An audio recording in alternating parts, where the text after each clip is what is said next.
السلام علیکم ناظرین، میں ہوں ابوبکر بن طلعت اور آپ دیکھ رہے ہیں ویژن پوائنٹ ڈیجیٹل کی ایک اور اسپیشل پوڈ کاسٹ ایپیسوڈ۔ ناظرین، آزاد جموں کشمیر الیکشنز کا دوسرا مرحلہ بھی مکمل ہو چکا ہے اور بظاہر ایسا لگتا ہے کہ بہت ہی اچھے طریقے سے، احسن طریقے سے اور پرامن طریقے سے 2 ڈویژن میں الیکشنز کا انعقاد مکمل ہو چکا ہے اور اب تیسرے ڈویژن کی طرف ہم بڑھ رہے ہیں۔ لیکن اس سے پہلے آج ہم بات کریں گے کہ جو 2 ڈویژنز میں الیکشن ہوئے اس میں کیا صورتحال رہی۔ اس پر بات کرنے کے لیے ہمارے بہت ہی پیارے دوست اور کشمیر کی بیٹ کرتے ہیں اور بڑی گہری نظر رکھتے ہیں کشمیر کے امور پر، ان کے پاس چلتے ہیں اور جاننے کی کوشش کرتے ہیں۔ السلام علیکم رضوان بھائی صاحب، تھینک یو ویری مچ آپ کا بہت شکریہ، آپ نے اپنا قیمتی وقت دیا۔ یہ بتائیں، 2 مرحلے کمپلیٹ ہو چکے ہیں، 2 ڈویژنز کے الیکشنز کمپلیٹ ہو چکے ہیں، کیا لائن اپ بنتے ہوئے دیکھ رہے ہیں؟ ابو بھائی، سب سے پہلے تو پہلا ڈویژن آپ کے سامنے ہوا، بڑا بھرپور مقابلہ رہا وہاں پر مسلم لیگ نون کا اور پیپلز پارٹی کا۔ 9 مسلم لیگ نون نے سیٹیں لی اور 4 جو نشستیں تھیں وہ پیپلز پارٹی کے کھاتے میں آئیں۔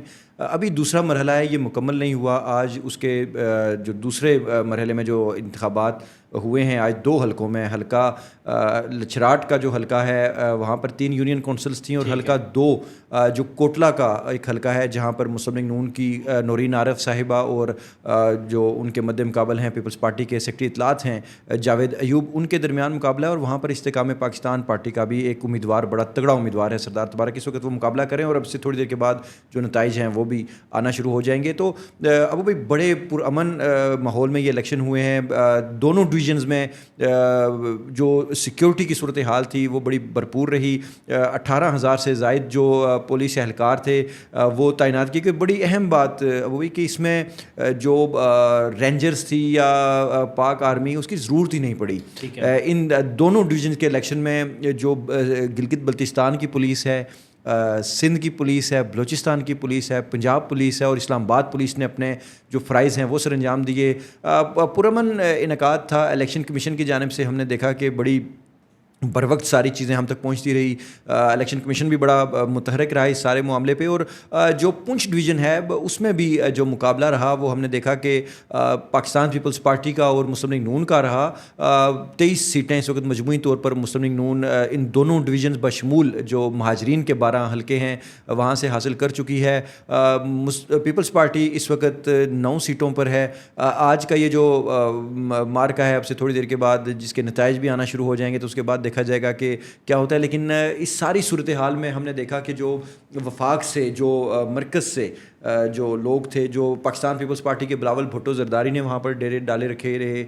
پھر ہم نے دیکھا کہ مسلم لیگ نون کی جو مرکزی قیادت ہے اور بالخصوص جو وفاقی وزراء ہیں وہ بھی وہاں پر رہے۔ میاں نواز شریف نے وہاں پر 2 جلسے کیے، مریم نواز ان کے ہمراہ رہیں، بڑے اعلانات کیے ہیں۔ اور ابو بھائی، پاکستان کا جو رشتہ ہے کشمیریوں کے ساتھ یہ روز اول سے آپ کے سامنے ہے کہ ہمیشہ پاکستانی کشمیریوں کے لیے بڑا کھلے دل کے ساتھ، وسعت قلبی کے ساتھ انہوں نے پاکستان کو، کشمیر کو کے ساتھ جو تعلق ہے اس کو بنائی رکھا ہے۔ اور اب کی بار ہم نے دیکھا کہ جس طرح جو مسلم لیگ نون کی جانب سے جس طرح اعلانات کیے گئے، ماضی میں بھی ہم نے دیکھا کہ وفاق میں کوئی بھی حکومت ہو، چلے مسلم لیگ نہ بھی ہو، کوئی بھی حکومت وفاق میں آئی ہے تو اس نے آزاد کشمیر میں بڑے بڑے منصوبہ جات کو لانچ کیا۔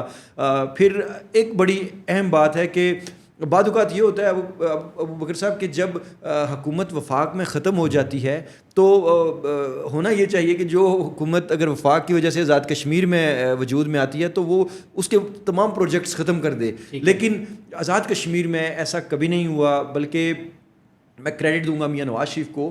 آزاد کشمیر کا جو ترقیاتی بجٹ ہے اس کو انہوں نے بڑھایا، اور پھر جو آزاد کشمیر کا جو جنرل جو بجٹ ہوتا تھا میاں نواز شریف نے اپنے دور حکومت میں اس کو ڈبل کیا۔ اور وہ سلسلہ اب تمام حکومتیں، چاہے وہ پیپلز پارٹی کی حکومت ہے، چاہے وہ ماضی میں تحریک انصاف کی حکومت آئی، اور اب جو نئی حکومت ہے اس کو بھی ہم نے دیکھا کہ بڑھ چڑھ کر دگنا ہوتا رہا۔ ہمیں سبسڈی دی گئی بجلی کے بلات میں، پاکستان میں کہیں نہیں ہے۔ تو امید یہ کی جا رہی ہے کہ جو الیکشنز ہیں، ابھی جو اس الیکشن میں جو اعلانات کیے جا رہے ہیں، جو بڑے بڑے دعوے کیے گئے ہیں، اس میں سے کچھ تو امپلیمنٹ ہوتا ہوا نظر آ رہا ہے اور آگے بھی چیزیں ہوں گی۔ تو آج کا یہ جو مرحلہ تھا، اس کے بعد دیکھا یہ جائے گا کہ کیا پارٹی پوزیشن بنتی ہے۔ واضح طور پر نون لیگ تو اس وقت سادہ اکثریت لے چکی ہے۔ تو اچھا، ان حلقوں میں ابو بکر صاحب سابق وزرائے اعظم بھی الیکشن میں کے امیدوار ہیں. آپ نے دیکھا کہ راجہ فاروق حیدر صاحب وہ اپنی کنسٹیٹوینسی وہ جیت چکے ہیں جو ان کا حلقہ تھا. پھر اس کے بعد ہم نے دیکھا کہ جو قائم مقام صدر ہیں لطیف اکبر, انفارچونیٹلی وہ ہار چکے ہیں. سابق وزیر اعظم نے تنویر الیاس نے اس الیکشن میں حصہ لیا, انفارچونیٹلی وہ بھی مقابلہ نہیں کر پائے. تو بڑی نامور شخصیات ہیں. چودھری انوار الحق کو ہم نے دیکھا کہ میرپور ڈویژن میں وہ بھی ہار چکے ہیں. تو الیکشن ہو رہے ہیں, بڑے اچھے الیکشن ہو رہے ہیں, اور لوگ عوام اپنے جو ووٹ کی جو طاقت ہے, جو حق رائے دہی ہے, ان کا وہ بھرپور طریقے سے استعمال کر رہے ہیں. رضوان بھائی صاحب, آپ کی اجازت سے 2 چیزیں آپ سے پوچھنا چاہوں گا. پہلی تو یہ کہ بڑا انفارچونیٹ نظر آیا کہ حکومت اس وقت پاکستان پیپلز پارٹی کی ہے مظفر آباد میں اور کشمیر میں, لیکن ان کی طرف سے سب سے زیادہ الزامات کی بارش کی گئی. اور دوسرا یہ ایک اور چیز بھی بڑی انفارچونیٹ سامنے نظر آئی کہ آپ کے سامنے جو ووٹرز کا ٹرن آؤٹ تھا وہ کافی مناسب تھا, اور بہت سارے امیدواران نے 25-25 ہزار سے زائد بھی ووٹیں لی. لیکن کچھ ادارے موجود تھے جنہوں نے اسپیسیفک ٹائم کے اندر ریکارڈنگ کر کے ایسا ایک پرسیپشن بنانے کی کوشش کی کہ لوگ یا بالخصوص خواتین تو نکلی ہی نہیں ہے ووٹ دینے کے لیے. ابو بکر صاحب, جو بات آپ نے کی الیکشنز کے حوالے سے, جو پیپلز پارٹی کی حکومت کے حوالے سے, تو اس پر یہ انفارچونیٹ نہیں ہے, یہ دلچسپ بات ہے. مطلب دیکھیں, آپ کی حکومت ہے پیپلز پارٹی آزاد کشمیر کی, اور جب پیپلز پارٹی کی حکومت آج سے 7 ماہ قبل جب مارز وجود میں آئی تھی آزاد کشمیر میں, آپ کو یاد ہوگا, تب ہم نے یہ کہا تھا کہ یہ جو 7 ماہ ہیں یہ ان کے گل پڑ جانے ہیں.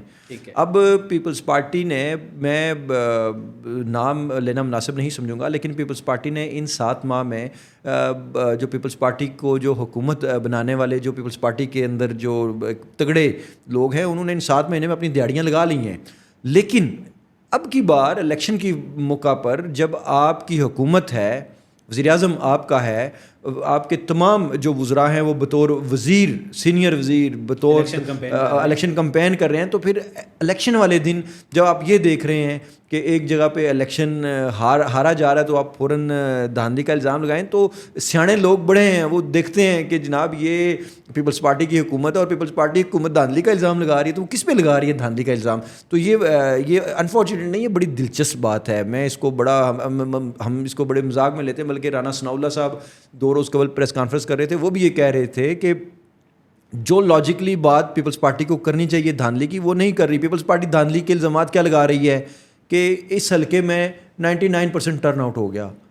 99% ٹرن آؤٹ ہونے سے کوئی دھاندلی ہوتی ہے؟ ٹھیک ہے. تو انہوں نے کہا کہ آپ کے جو حلقے ہیں پیپلز پارٹی کے حلقے ہیں, آپ ان کو بھی کھول کے دیکھ لیں, وہاں پر بھی جو تگڑے امیدوار ہیں جو اپنے زور بازو پہ ووٹ ڈلوا سکتے ہیں, وہاں پر بھی 99% ٹرن آؤٹ ہے. تو یہ ایک دلچسپ صورتحال ہے. دوسری بات آپ نے کی ٹرن آؤٹ کی, کہ ایک مخصوص جو میڈیا ہاؤسز یا مخصوص جو ہمارے ویب پیجز ہیں ان کی جانب سے جو رپورٹنگ کی گئی, اس میں ابو بکر صاحب ہر فیلڈ میں نا ہر طرح کے لوگ ہوتے ہیں, دونوں سائڈز ہوتی ہیں. میں یہ سمجھتا ہوں کہ ہمارے اس سارے معاملے میں کچھ دوست احباب ایسے ہیں کہ جنہوں نے چند روز قبل, 1 ماہ قبل جو ایک راولہ کوٹ والا معاملہ بھی انہوں نے ڈسکس کیا تھا, وہ بھی ہمارے سامنے آیا کہ اس کو کس طرح فیک قرار دیا گیا. اسلام آباد میں بیٹھ کے وہ چیزیں نہیں ہوتی. آپ ایک جگہ پہ بیٹھ کے, ایک جگہ پہ جا کے, جہاں پر کچھ لوگ اپنے کسی رائٹ کے لیے یا کسی چیز کے لیے کچھ نکلے ہوئے ہیں, کچھ دکانیں 5-10 بند کر کے, تو آپ اسی جگہ کی رپورٹنگ کر کے اس کی ویڈیو لے کے آپ رپورٹ کر دیں پورے کشمیر کو, یا آپ چند 100 لوگوں کی وجہ سے آپ یہ کہہ دیں گے پورا کشمیر یہ ہو گیا. تو آج لوگوں نے دیکھ لیا 2 ڈویژنس کے الیکشن بڑے بھرپور انداز میں ہوئے ہیں, پرامن ہوئے ہیں. لوگوں نے اپنا باہر نکل کے حق رائے دہی استعمال کیا ہے. دیکھیں مسائل ہر جگہ ہوتے ہیں, ہر جگہ 5-10 دکانیں بند ہو سکتی ہیں, کچھ چیزیں ہو سکتی ہیں, مسائل ہو سکتے ہیں. کسی کو شاید مسلم لیگ نون اگر الیکشن میں جیت رہی ہے تو پیپلز پارٹی والے واردات ڈال کے انہوں نے بازار بند کروا دیے ہوں, یا کہ پیپلز پارٹی والے جہاں پہ جیت رہے ہوں تو وہاں پہ کسی اور پارٹی نے کر دیا ہو, تو آپ اس کو مجموعی طور پر پورے آزاد کشمیر کی رپورٹنگ نہیں کر سکتے. تو یہ سیاسی جنگ ہے.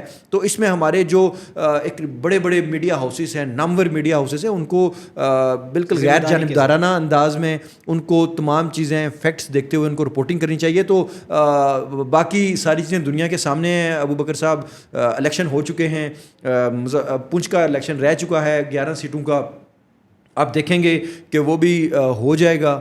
تو یہ جو اس طرح کی جو خبریں ہیں یہ میرا نہیں خیال کہ ان پہ بات کی جائے، لیکن الیکشن میں پھر ایک مرتبہ کہوں گا کہ الیکشن کمیشن کی جانب سے جس طرح تیاریاں کی گئی ہیں، جس طرح الیکشن کا انعقاد کیا گیا ہے، وہ بڑا ہی بہترین ہے۔ رضوان بھائی صاحب بہت شکریہ آپ کے قیمتی وقت کا، اور پونچھ ڈویژن کے الیکشن کے بعد یقیناً ہم آپ کو دوبارہ زحمت دیں گے۔ ناظرین اپنے فیڈ بیک سے ضرور آگاہ کیجیے گا، تب تک اپنا خیال رکھیے گا، اللہ نگہبان۔